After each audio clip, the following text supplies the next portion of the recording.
Okay, we have the Gibson Dobro. This is a Gibson Hound Dog Dobro, all-American Dobro.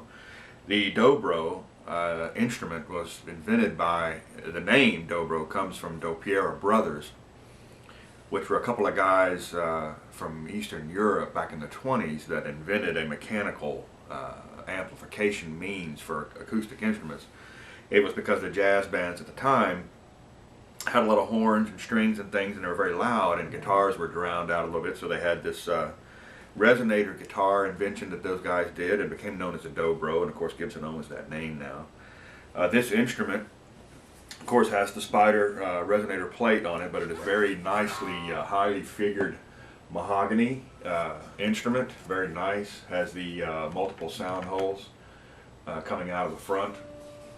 Of course, the strings are set very high on this. This is a true Dobro, so the nut down here is extremely high. You don't touch the frets at all, and it's very easy to play. Square neck, of course, like a true Dobro. So this is the real thing, and let's see what it sounds like. Now, Dobros are played very differently than, say, a guitar. Basically, you use different picks. I use a plastic thumb pick.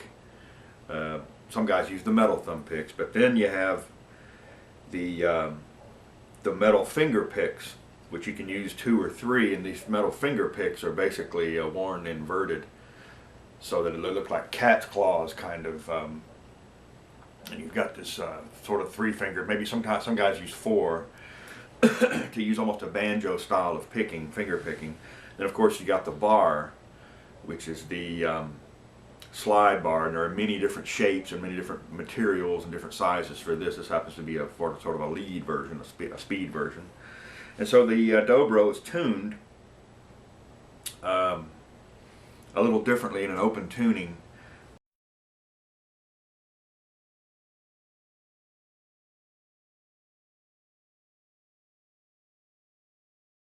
Sounds like this.